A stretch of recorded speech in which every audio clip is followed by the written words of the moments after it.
Texture is, but for me, I keep my locks shorter in the front to keep tension off my edges, because that pulling, you can have tension alopecia anywhere in your head. It can be on your edges, it can be in the middle. Wherever there's tension and it feels heavy and weighted down, you want to keep that hair a little shorter than the rest. So, tension alopecia. So, you know, that's when you want to be careful of that. When you start seeing your hairline moving back, start trimming those locks a little shorter to take some of the weight off. Or if you're going bald, let your locks go. Now, another thing that's a trend now is combing out locks. I'm not with combing out locks. Traditionally, getting rid of your locks, you can, but I don't recommend it, because a lot of times, again, that goes back to having natural hair with a perm mentality. You're trying to save every strand. If I comb my locks out right now, my hair is not going to be this long. You're going to lose more than half of your hair with the comb out method, and people don't understand that. Now, salons know that. They're still going to charge you to take those locks out because they want your money no matter what.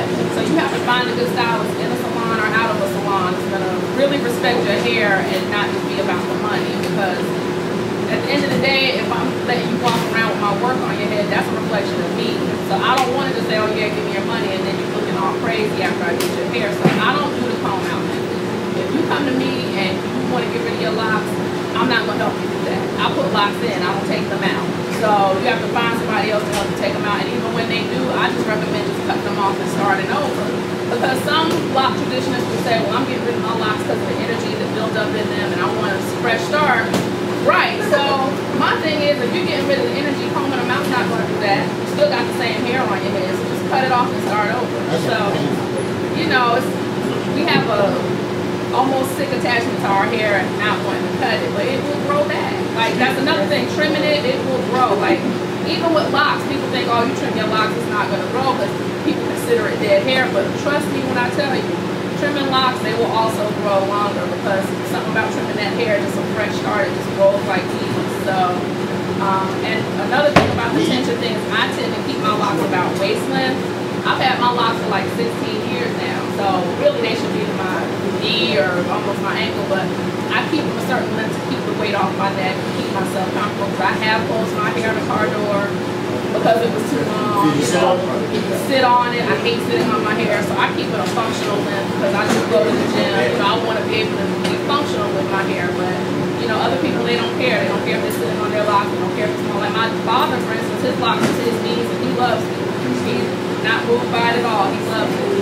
So it just depends on the person and what they feel their neck and their scalp can handle. So that's the 4 to 5 ways you can start locks. Maintaining them, you know, you can do the interlocking or the palm rolling. Some people like to get their locks comb twisted. The only reason I don't agree with comb twisted, one, if you're doing locks, why do you need a comb? 2, you're putting gel in your hair to do the comb twist method, and the gel is like going to cake up and look flaky and all of that later on, which I explained earlier.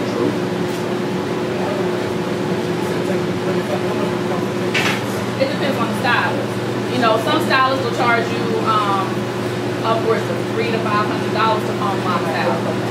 Some people might charge more than that, because combing locks out takes a long time. And you know, the process is you're putting all this leave-in conditioner on to soften the hair, and then using a rat tail comb to pick out the lock.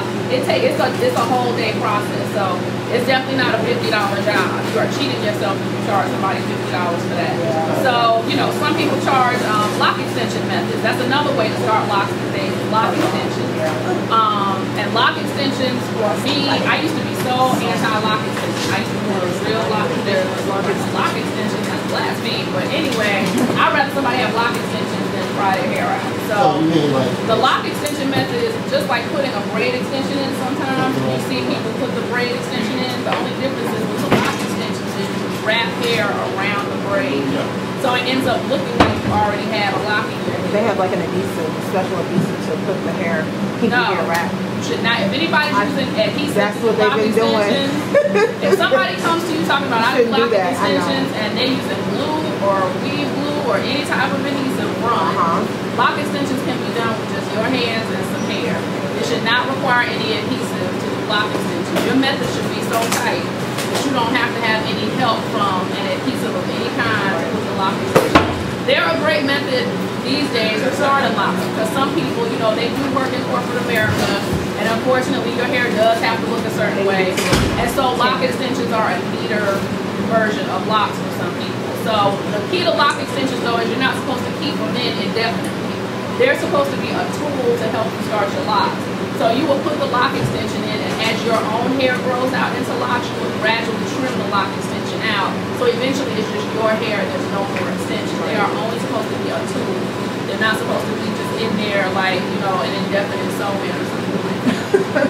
That's not what they're for. I had one student ask, how much you say, because you take the braids, I know you say you don't take them out, lock out, but how much you say about it? If you're going to do a comb out method for taking locks out, I have heard of people charging $300 to $500 just to comb out locks.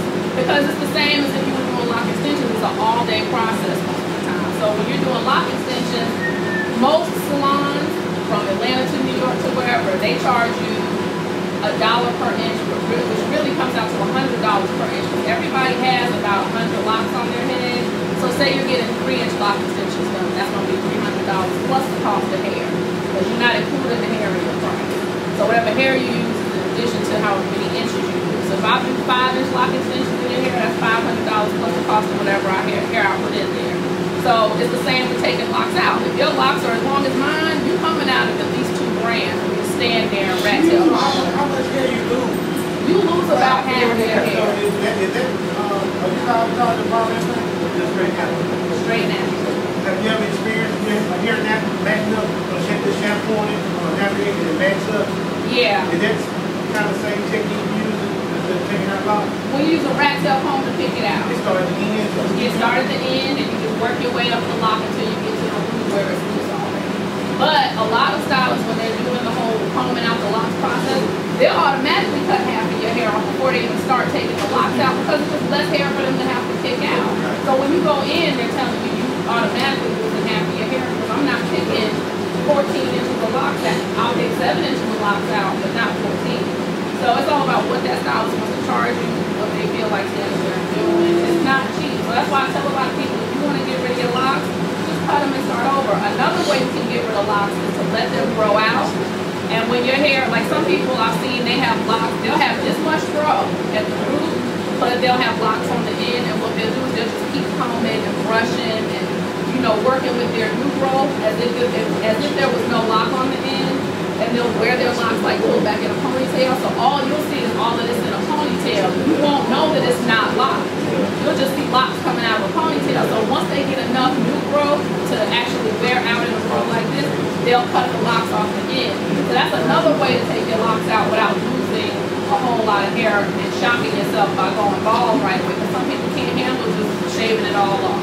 Some people need to see some hair on their head. So that is another alternative. You don't want to just shave it off, then take some time and grow your hair out and just don't twist the roots, just comb the roots or brush the roots until it's long enough for you to cut the locks off and work with this. Soft hair, deep and then you have a relaxer. You have to wait till the relaxer is on and then just. Okay, here's the thing, going from relaxed to natural. You technically can interlock a perm. Here's what I'm going to say is semi-ridiculous about that. You're going to have to cut it off anyway. Because what's going to happen is, yeah, you're interlocking the perm to start your locks, but your own natural hair is going to look like you have two different textures of hair on your head. Because your own hair, when it actually grows out on perm, is going to look totally different from the perm hair that you interlock. So the perm hair is going to end up looking ratty and like slick and stringy versus the kinky cylinder hair that's going to get the root. So that's why I always tell people to get rid of it. Now, people with sister locks are going to tell you, oh, you can just interlock them into sister locks, because that's partially where sister locks came from. It was for women who had relaxers that didn't want to go through the trauma of cutting all their hair off to start locks. So that's an option for people with perms that want to transition into sister lock. And sister lock is really just micro interlocking. Same interlocking technique that I showed you. That's really all it is.